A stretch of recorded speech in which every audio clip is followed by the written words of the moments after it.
Hello दोस्तों, हम फिर आ गए थे कहानी बिलीव इन लव जिसको लिखा है टेलर्स ऑफ टेल जी ने और सक्रेड भी इन्हीं को जाता है। सो दोस्तों, हमारी इस कहानी के पूरे पूरे एपिसोड नंबर आपके 218 हो चुके हैं। हम देखते हैं आने वाली कहानी में क्या होता है। शुरू करते हैं एपिसोड 219 और देखते हैं कहानी में क्या होता है। एकांश तो यष्टि की चेहरे खुशी देख कर ही आज सच में शक होने लगा था कि आखिर मैटर क्या है। एकांश कदम यष्टि की तरफ बढ़ चुके थे जब यष्टि ने एकांश को लगाते हुए कहा, रिपोर्ट पॉजिटिव है। एकांत सच में विश्वास नहीं हो रहा था, रिपोर्ट पॉजिटिव है। एकांत ने हैरान होते हुए यष्टि से पूछा, पॉजिटिव है मतलब समझा नहीं मैं। यष्टि कहीं तुम इतना कहते हुए एकांश खामोश हो गया और जब यष्टि को बोला शुरू किया, मन सिंघानिया ही अचित वालिया है, ये देखो। इतना कहते हुए यष्टि ने अपने फ़ोन को एकांश के हाथों में थमा दिया। एकांश जब वो रिपोर्ट देखी तो उसे सच में भी उसे भी विश्वास नहीं हो रहा था कि मनन असल में ही अचित है। एकांश का बड़ा भाई अचित। एकांश ने यष्टि के कस के गले लगा लिया। इस समय यष्टि की अपने ऊपर एकांश की मजबूती पकड़ उसे खुशी का अंदाज़ा हो पा रहा था। असल में वो ही यही खुशी तो एकांश की देखना चाहती थी और वो ये भी नहीं चाहती थी कि पहले की तरह इस बार भी एकांश की उम्मीद टूटे। इसलिए उसने ये टेस्ट सीक्रेटली करवाया था। अगर इसका रिजल्ट निगेटिव आया तो यष्टि इस टेस्ट होने तक की भनक एकांश को नहीं देने वाली थी। लेकिन आज एकांश की ठुकी खुशी का ठिकाना ही नहीं था। अब बचा था सिर्फ अशिव अचित को मनने का कहानी और एकांश की भाभी की मिस्ट्री। एकांत जानना चाहता था कि आखिर अचित भाई के साथ उन चंद घंटों में क्या हुआ था जिसने उन्हें अचित मन से मनन बना दिया। एकांत तो इस समय इतना एक्साइटेड था कि वो अभी के अभी मनन के पास जाके वो रिपोर्ट उसे दिखा के उसे अपने गले से लगाना चाहता था। लेकिन यष्टि ने एकांत को रोकते हुए कहा, रुकिए, वो अभी आपकी बात को नहीं समझेंगे। पहले हमें इस सब के पीछे का सच पता लगाना होगा कि आखिर ये सब किसने किया है और क्यों। एकांत ने शेर होते हुए कहा, किसने किया है? पक्का ये सब मिस्टर सिंघानिया ही ने किया है। लेकिन आखिर ऐसी ऐसी भी क्या दुश्मनी है उनकी हमसे जो वो इस कदर गिर चुका है।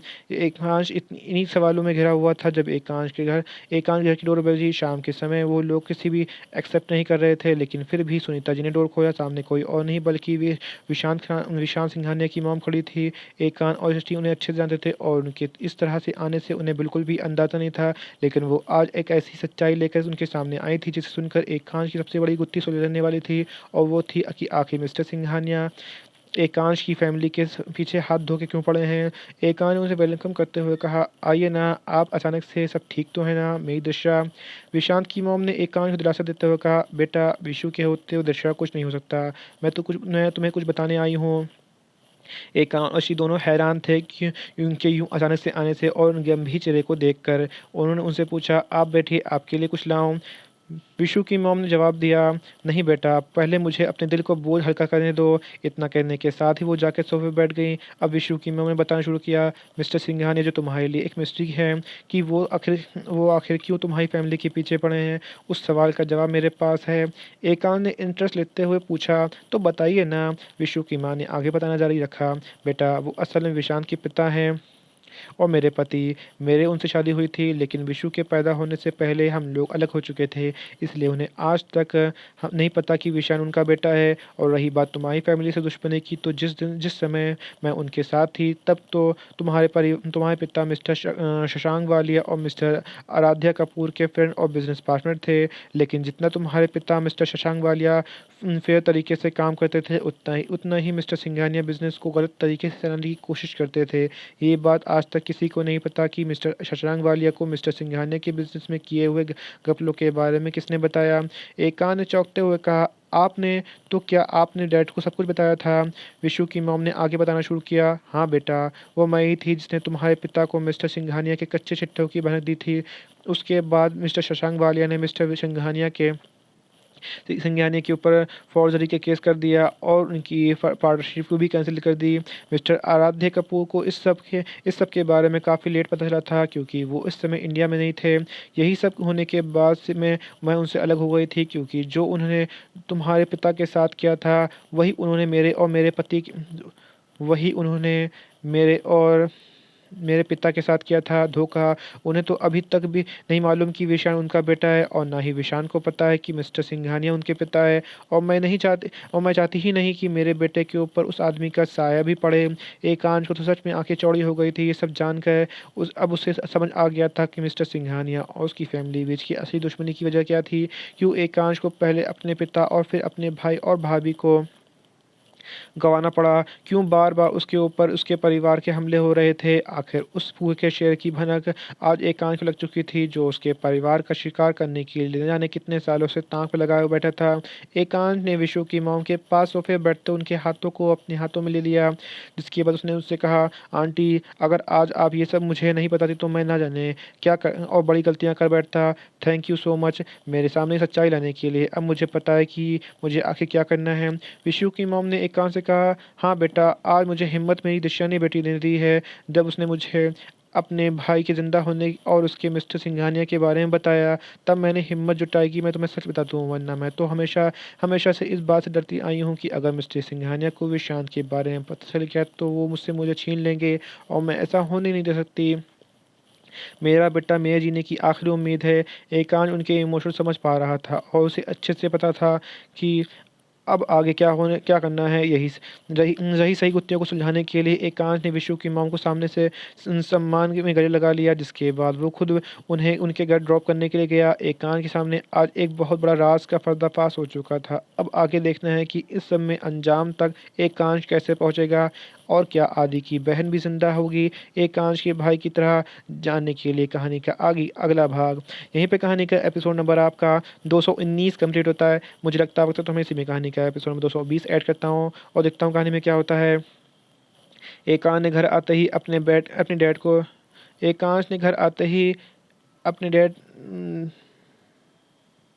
अपने बेड के में बंद किए हुए पुराने वेंचर की डिटेल्स को खंगालने के लिए किसी को कॉल लगाया। वो एकांश के ऑफिस में बना हुआ था। एक रूम था जो कि बेसमेंट में था। आज तक एकांश ने कभी वहाँ कदम नहीं रखा था, क्योंकि उसके बिज़नेस और उसके साथ उसके भाई के जाने के बाद से ही वो परेशानी में उसने कुछ सोचने समझने ही नहीं दिया था। लेकिन आज जब एकनाथ को सब कुछ पता चल चुका था कि आखिर वो क्या कारण है जिसकी वजह से उसके साथ ये सब होता आ रहा है। उसने अपने डैड को खोया, अपने भाई को और अपनी भाभी को खोया। श्रेया भी उस सब का हिस्सा बनते बनते रह गई। उसके बाद एकांश और उसकी फैमिली को लगातार होने वाले हमले, उनकी गुत्थी आज एकांश के सामने खुल गई थी। साथ ही साथ अपने भाई के ज़िंदा होने के बारे में जान के उसकी स्ट्रेंथ डबल हो चुकी थी। अब बस उसे अपने भाई को वो सब प्रूफ़ को दिखाया कर और उसे उसकी असली पहचान दिखाकर अपने पास वापस लाना था। मिस्टर सिंघानिया का तो पहले ही इलाज कर चुका था। एकांश ने कॉल उठाते ही सामने से बोल रहे शख्स को इंस्ट्रक्शन दिया, "हेलो, मुझे एसकेवी ग्रुप ऑफ इंडस्ट्री के इनकॉर्पोरेशन से लेकर क्लोज़र तक की सारी इन हिस्ट्री कल मेरी डेस्क पे चाहिए। Make it quick." सामने से बोल रहे शख्स ने जी बॉस कहा और कॉल रख दिया। अब एकांश ने जैसे ही गहरी चैन की सांस ली, एकांश और श्रेया अभी भी बातें कर रहे थे कि तभी श्रेया शोभित का हाथ पकड़ के नीचे हॉल में आ गई। एकांश का मन तो कर रहा था कि वो अभी के अभी श्रेया को गले लगा के उसे सब बता दे कि वो उसके डैड ही हैं, कि जल्दी उसके पास ले के आने वाला है। लेकिन यष्टि ने एकांश को इशारा करके ऐसा करने से रोक दिया, क्योंकि उसे पता था कि बच्ची को उम्मीद बांधना ठीक नहीं है जब तक सब ठीक ना हो जाए, वरना बाद में उसे संभाल पाना मुश्किल हो जाएगा। एकांश ने फिर भी आगे बढ़ते हुए श्रेया को अपनी गोद में उठा लिया। श्रेया ने एकांश से पूछा, "डैडी आप आ गए?" एकांश ने उसे गाल पे किस करते हुए कहा, "हाँ बेटा, आपके डैडी आ गए, तुम्हारे डैडी आ गए।" श्रेया ने अपनी छोटी-छोटी बाहें फैलाकर एकांश को हग कर लिया। एकांश ने श्रेया को और शोभित से पूछा, "let's watch a movie home theatre पर?" शोभित ने एक्साइटेड होते हुए कहा, "ग्रेट आइडिया जीजू, चलो दी।" जस्टिन ने शोभित से कहा, "नहीं, तुम लोग जाओ, मैं तुम्हारे लिए पॉपकॉर्न और सॉफ्ट ड्रिंक लेके आती हूँ।" एकांश सच में आज बहुत ज़्यादा खुश था। उसे ऐसा फ़ील हो रहा था जैसे आज उसकी फैमिली पूरी हो चुकी है। एकांश वहाँ से दोनों बच्चों के साथ मूवी थिएटर जा चुका था। सभी ने मिलकर श्रेया की पसंद की कार्टून मूवी देखने का प्लान किया था। इधर जस्टिन सबसे पहले जाह्नवी को कॉल किया। जाह्नवी ने फ़ोन उठाया तो सामने से जस्टिन खुश होते हुए कहा, "हम सही साबित हुए। मयंक असल में एकांश के बड़े भाई अचित हैं। अब जल्द ही एकांश उन्हें घर लाने वाले हैं।" जाह्नवी ने खुश होते हुए कहा, "अरे वाह! अब तो श्रेया को उसके डैड मिल जाने वाले हैं। कितनी खुश होगी वो।" जाह्नवी सब बोल रही थी कि तभी एसटी ने कहा, "हो सकता है कि उनकी वाइफ़ यानी श्रेया की मॉम भी ज़िंदा हो, लेकिन उनकी ज़िंदा होने का पता या तो मिस्टर सिंघानिया या फिर खुद एकांश के भाई को होगा।" एसटी ने अपने सेंटेंस को कहकर ख़त्म ही किया था कि उसे एहसास हुआ कि जिस तरह से बात कर रही है वो मनन की यानी अचित की मंगेतर है। एसटी ने फ़ौरन जाह्नवी से कहा, "आई एम सॉरी जाह्नवी, ज़रूरी नहीं कि वो ज़िंदा हो।" जाह्नवी को सच में समझ नहीं आ रहा था कि वो उस बात बात को इतना बुरा क्यों लग रहा है। उसने अपने दिल को समझाते हुए कहा, जानवी तेरे लिए तो अच्छा ही है कि तुझे उस आदमी से छुटकारा मिल जाएगा, तुझे तो खुश होना चाहिए, उदास नहीं, यही तो चाहती थी तू। जानवी अपने आप से बात करते हुए न जाने किन ख्यालों में खो चुकी थी जब जस्टिन ने उसका ध्यान तोड़ा। हेलो जानवी, तुम कॉल पे हो? जानवी ने फ़ौरन जवाब दिया, हाँ, वो मैं कुछ सोच रही थी। वैसे तो ये एक तरह से अच्छा ही है कि श्रेया को उसके डैड की उसकी मॉम भी मिल जाएगी। जस्टिन ने जानवी से पूछा, तो क्या तुम्हें कोई दुख नहीं है कि अगर मिसेस वालिया जिंदा होंगी तो तुम्हें अक्षित भाई से अलग हो जाओगी? क्या तुम उनसे प्यार नहीं करती? एसटी की बात सुनकर एक पल के लिए जानवी के सामने मनन के साथ साथ बिताए हुए एक एक पल घूमने लगे जो उसने उसके साथ बताए थे। मनन उसकी जान बचाना था, मनन की उसकी जान बचाना, उसके बाद उसके साथ ज़बरदस्ती इंगेजमेंट करना, जिसके बाद दोनों के बीच आहिस्ता से बढ़ती हुई नज़दीकियों। आज सुबह उन दोनों के बीच जो हुआ था वो जानवी अपने दिमाग से निकाल ही नहीं पा रही थी। जानवी ने एसटी से सॉरी फील करते हुए कॉल रखा, क्योंकि उसे पता था कि अगर वो कुछ और देर ऐसे ही एसटी से कॉल पर रहेगी तो शायद वो सच में कबूल लेती कि खुद भी नज़रों से जो कबूलना नहीं चाहती थी कि वो मनन से प्यार करती है। इसी समझ पा रही थी कि आखिर ऐसी क्या बात होगी जानवी के दिल पे। इधर जानवी ने एसटी को तो बोल दिया था कि उसे कोई फ़र्क नहीं पड़ रहा, लेकिन असल में उसे ही पता था कि उसे मनन की वाइफ और श्रेया की मॉम्स की ज़िंदा होने के नाम से कितनी तकलीफ़ हो रही है। लेकिन फिर भी वो अपने दिल को सुकून देने के लिए श्रेया के नाखुश होते हुए भी श्रेया के नाखुश होने की दुआ भी नहीं मान सकती थी। जानवी को अंदाज़ा ही नहीं हुआ कि कब आंसू की एक बूंद उसकी गाँव आँखों से लग गई। इधर एक कांच ने एसटी को आवाज़ लगाई, जिसके बाद सबने साथ में बैठ के श्रेया की पसंद की मूवी को एंजॉय की। अगले दिन से ही एक कांच को पता था कि उसे कुछ ने सब कुछ बहुत कुछ सही करने देने वाला है। उसने शुरुआत कर दी थी और अब अपने मंजिल तक पहुँचना था। यहीं पे कहानी का एपिसोड नंबर आपका 220 कंप्लीट होता है। सो दोस्तों, आपको एपिसोड 220 कैसा लगा हमें कमेंट करके ज़रूर बताइए। कहानी को ऐसा अंश ऐसा भाग जो समझ में ना आया हो, आपको अटपटा लगा हो, तो अभी हमें कमेंट करके ज़रूर बताइए। कहानी अच्छी लगी तो उसको लाइक कीजिएगा, शेयर कीजिएगा, चैनल को सब्सक्राइब कर लीजिएगा ताकि आपको हमारी आने वाली अगली वीडियो तक आसानी से पहुँच सके। सो दोस्तों, हम फिर मिलेंगे एक नई वीडियो के साथ, एक नए एपिसोड के साथ। तब तक के लिए मुझे इजाज़त दीजिए। धन्यवाद दोस्तों।